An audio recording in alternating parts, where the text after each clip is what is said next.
I do want to welcome you and thank you for the opportunity to represent the Center for Food Integrity here today. We have a number of member companies who are part of the audience. We are an organization dedicated to building trust and confidence in food. We have a primary model that I want to use to kind of get into the models that we use. We have a peer-reviewed and published model for what it takes to build trust. And those of you who represent commercial enterprises here in the room are primarily interested in protecting your freedom to operate. That's why you're here. That's why you do what you do. It's the ability to maintain your freedom to do what you do best with a minimum amount of outside interference. And increasingly today, that requires us to earn and maintain a social license, which, depending upon which segment of the industry you represent, you may embrace, and others may find that a bit abrasive, depending upon your particular perspective. But we define a social license as the privilege of operating with minimal formalized restrictions based on maintaining public trust by doing what's right. In other words, if the public trusts you to do what's right, they won't feel the need to impose greater social control. Now, historically, we saw social control imposed by legislation and regulation, but today we see it imposed much more quickly and much more efficiently through the market, where market players will step in and say, I'm uncomfortable with that practice, I'm uncomfortable with that product, I'm uncomfortable with that input, I'm not going to take the brand risk, make it go away. And we see those things happen very, very quickly. So maintaining that level of trust is more crucial than ever. And public trust is a belief that your activities are consistent with social expectations, the values of the community, and other stakeholders. And what we see is that those things change over time. Those things are fluid and continue to evolve. So we have to continue to evaluate that. And unfortunately, the word science is nowhere in that definition, which I know makes some people incredibly frustrated. I see Ross is giving me a knowing smile at this particular moment, and he would be among that group. But I think I can make a fairly compelling case for the economic value of investing in social license. Because at the end of the day, if there is no economic value, it becomes very difficult to justify from a business perspective. But when you operate with a social license, it's more flexible, responsive, and lower cost. But you are only granted that if you operate in a way consistent with the ethics, values, and expectations of your stakeholders. Once you cross that tipping point, either as a result of a single event or a series of events, you then move to social control, which is generally more costly, more rigid, and more bureaucratic. It's all about regulation, legislation, litigation, and compliance. We certainly saw that transpire over the last 20 to 25 years with the environmental regulations in animal agriculture. It wasn't that long ago when people kind of didn't pay much attention to what was taking place on the environmental side of animal agriculture. That changed significantly as a result of a series of events, and now the cost of permitting and compliance and litigation associated with the environmental compliance with animal agriculture is fairly significant. I'm going to take it out of animal agriculture for a moment to give you a non-ag illustration. But the accounting profession in the United States have probably done as good a job as anyone of establishing social license. They have their own self-regulatory mechanism, the Financial Accounting Standard Board. You have to be a certified public accountant, generally accepted accounting principles and practices. All of that was going along swimmingly until we had Arthur Andersen, Enron, and WorldCom. And Congress stepped in and said, sorry, boys, you violated the public trust. We're replacing your social license with social control in the form of Sarbanes-Oxley. And the average cost for a public company to comply with Sarbanes-Oxley today is between $10 and $15 million a year. Those are dollars that aren't reinvested in research and development. They aren't returned to shareholders. They're spent simply on compliance. Now, for larger companies, obviously, I'm sure it's significantly more than $10 or $15 million a year. But a couple of key things to think about there. The consequences for a bad actor don't accrue just to the bad actor. They accrue to the entire sector. So that's why we have a shared interest in maintaining public trust in the beef industry today. The other key thing to remember is when you ask consumers, well, help me understand what you're willing to pay for that, because that's a frequent question we get from producers, and the answer is nothing. There's no premium for doing what's right. There's a penalty for not doing what's right, for not living up to that social expectation. But there's no premium for doing what people expect. That's simply the cost of operating and really the cost of maintaining that social license. And today you can see on a number of different issues where the social license of the beef industry is being threatened. Whether it's the deforestation issues that we've talked about this morning, you can talk about those in a lot of different areas and the media coverage that you've seen with that. Obviously climate change is one of those premier issues that we see, not just in Brazil but around the world. And we continue to see then as well additional media coverage that in the U.S. and in Europe. And then, of course, public health issues and challenges to the public health and health consequences of eating meat. So the social license of the meat industry is clearly being challenged on a number of different fronts. And so it's worth thinking about what does it take then to earn and maintain trust in the beef industry today. So we started examining that question several years ago, back in 2007, in partnership with Steve Sapp at Iowa State University. And we began with a meta-analysis of 21 different pieces of research on the question of trust. And we identified the three drivers on the left-hand side of the screen. The first is influential others. That includes your family and friends and credentialed individuals whose opinions you respect. Could be a dietitian, could be a doctor, could be a veterinarian, kind of depends on the question at hand. The second element in building trust is competency. That's our technical capacity in science.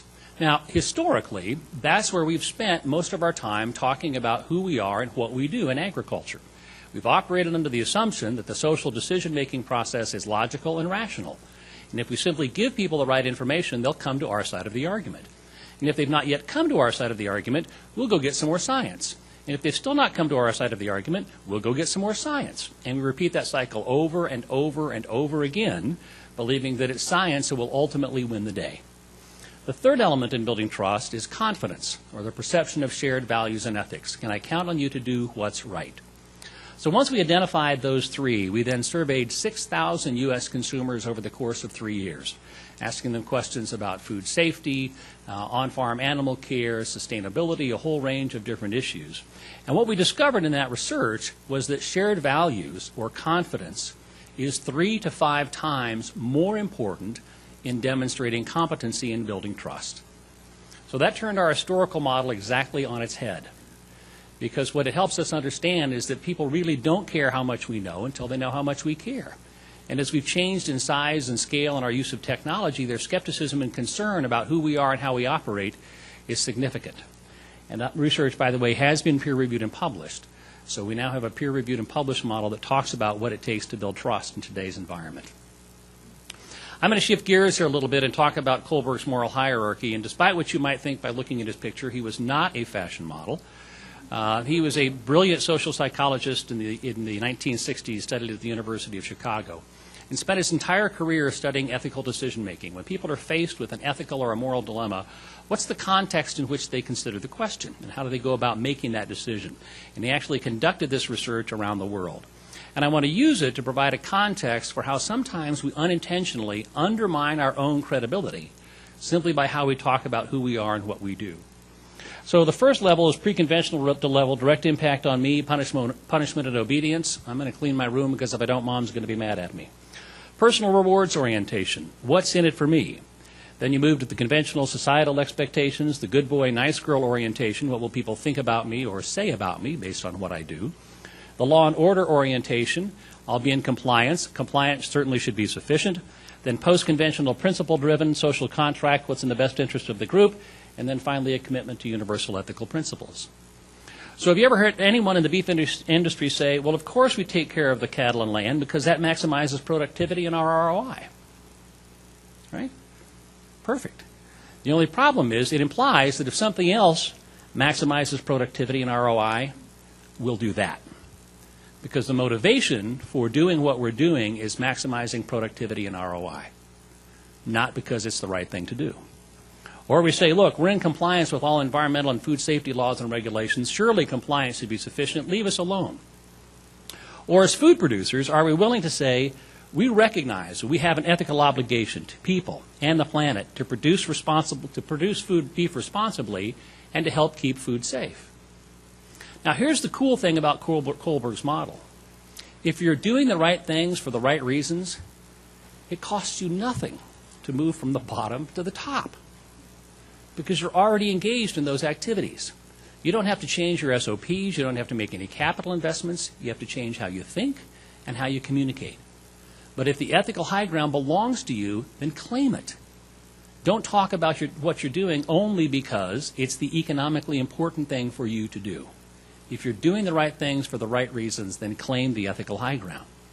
Because the other challenge we have with this model is that NGOs are perceived to be guided by something other than self-interest. Whether it's the Red Cross or Environmental Defense or any of the NGOs represented here today, they are committed to something other than self-interest, which gives them the very top of Kohlberg's moral hierarchy. Business, on the other hand, does have a profit motivation. which puts us pretty much at the bottom. So when we start a public conversation around issues related to who we are and what we do, we start with a credibility deficit, simply because of the profit motivation and the skepticism that causes among the public. So we have to overcome that. And the way to overcome that is to demonstrate that we, too, are driven and committed to the kinds of universal ethical principles that have been discussed here at the meeting today.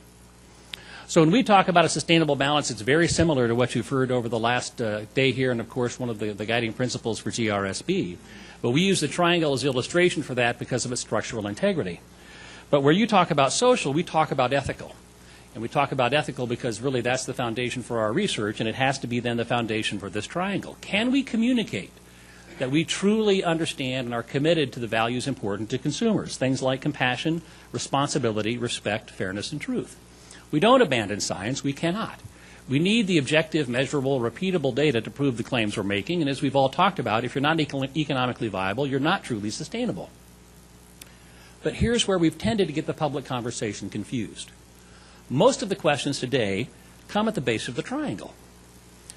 Should you raise cattle the way you're raising them? Should you feed them grain should you feed them GMO grain? Should you give them antibiotics? Should you give them growth-promoting hormones? Should you treat them the way you're treating them? And our historical response has been, well, science says we can. Can and should aren't the same question. That's the problem. Can is a question about competency. Should is a question about values and ethics. We're really good at answering the can question. We need to improve significantly in answering the should question. Now, I think we've got great ethical reasons for doing most of what we do, and if we don't, then we need to examine that practice. But when we give people information about science or economics, we increase their knowledge, but we may do very little to influence how they feel or what they believe. And people are much more likely to make decisions based on how they feel and what they believe than on simply what they know. That's why our efforts to simply educate the public, as Kim has mentioned, are not going to be successful. We have to find a much better way to engage, and to engage with them in a way that's meaningful and relevant to them in the places where they are interested in getting the information. And that's particularly crucial in today's radically transparent environment, where we are all so tightly connected. The entire supply chain is represented here today because of those significant relationships, where the production groups are connected to those who buy the products and sell the products, who are connected to the NGOs, all around specific issues, whether it's sustainability or food safety or animal care. And when a particular incident happens and we see the pressure of social media unleashed on that environment, it goes from becoming radically transparent to radically volatile. And we've seen that happen over and over again. What we also know is that in that environment, today's communication model is significantly less effective, where we see the expert who comes forth with these proclamations and this information, and we hope people then will take that as the gospel and leave us alone. But we've gone to a much more tribal communication model, where the Internet today has made it possible for us to sort and sift information that is specifically relevant to each of us individually. I'd be willing to bet $100 that nobody in this room has the identical information sources on your smartphone or tablet, because each of us has the ability to sift this phenomenal pipeline in a way that's just meaningful to us. Now, that's terrific, because it gives us a way to manage this incredible volume of information, but it also causes us to be much more tribal and much more insular in our communication behavior. We all tend to look for information from those who think like us, who believe like us, who talk about issues that are relevant to us. Heading into the election in the U.S. next week, very few people are going to watch both Fox and MSNBC, right? You're going to pick one or the other, but you're not likely to watch both, because we all tend to look for information that gives us our confirmation bias. So I'm going to use that word that everybody's tired of hearing, but I'm going to talk about trust-building transparency, because last year we did focus groups around the country. We said, what's it going to take for you to stop hating big ag and big food? People said, well, you have to be more transparent, which was really helpful, but not, because no one really has defined what transparency means. So we set about that in our research last year, and it was really an effort to think about how do we overcome the bias against size, which we know from our research is very real. So if shared values are the foundation for building trust, we also know that people think that big is bad, and our research will show there's an inverse relationship between the size of an organization and the perception of shared values. And we see that very specifically.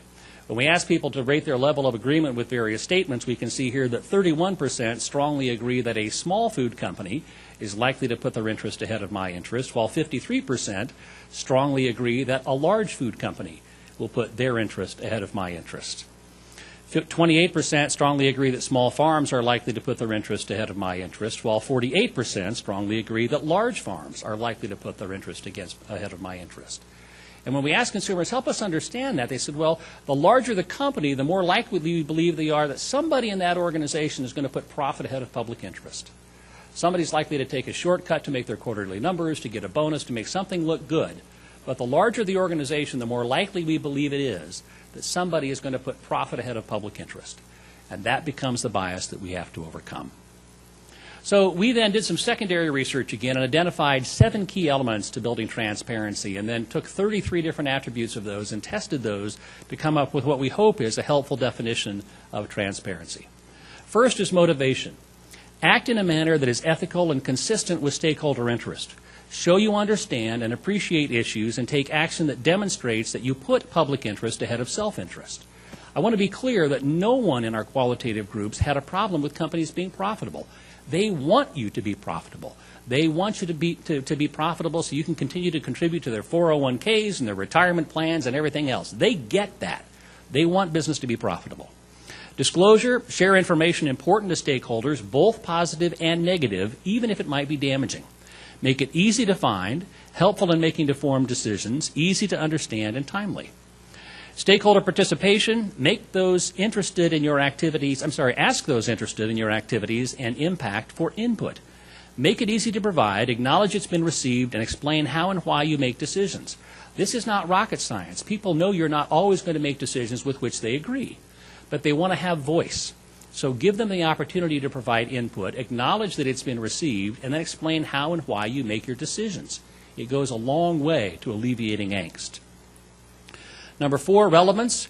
Share information stakeholders deem relevant. Ask them what's relevant to them. Not a remarkable concept. And then show you understand.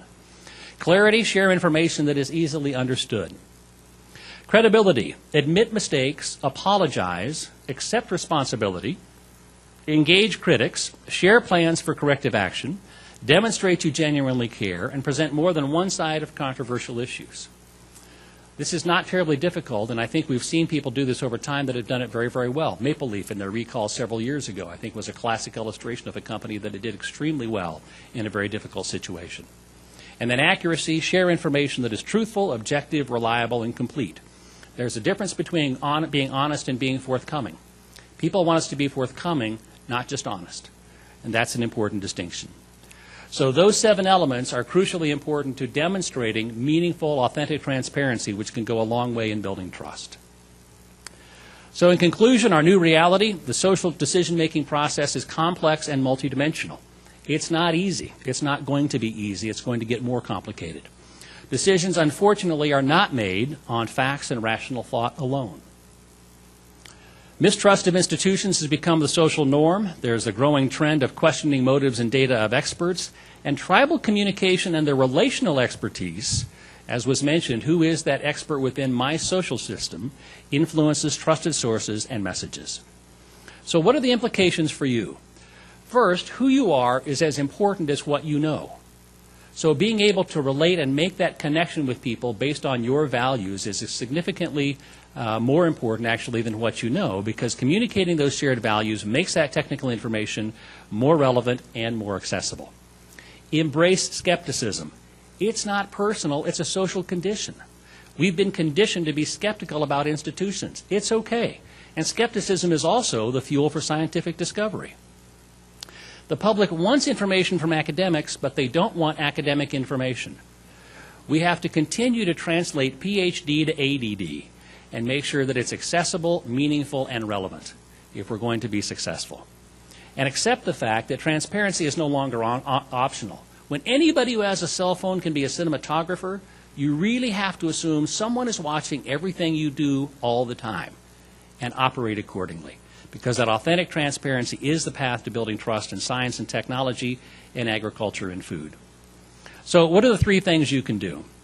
First, begin your public engagement using shared values. Really, that's the key. Help people understand that what's important to them is as important to you as well. Open that digital barn door. There are lots of ways to become more transparent today. So find ways to make animal agriculture and the beef industry, production, processing, transparent to illustrate your commitment to do what's right. And then finally, commit. Commit to engaging online, in person, and through your company, because your voice, knowledge, and credibility matter. You can make a difference in building public support for today's beef industry. One last thing I'll mention, on December 5th, we will be releasing our most comprehensive research report ever. This year we spent a lot of time trying to figure out better ways to introduce technologically complex and socially controversial issues into the social conversation about food, with a specific focus on moms, millennials, and foodies. So we'll be releasing that December 5th at the Press Club. You'll also be able to participate via webinar. So if you're interested, my email address is down there. Shoot me an email, and I'll make sure you get an invitation to attend.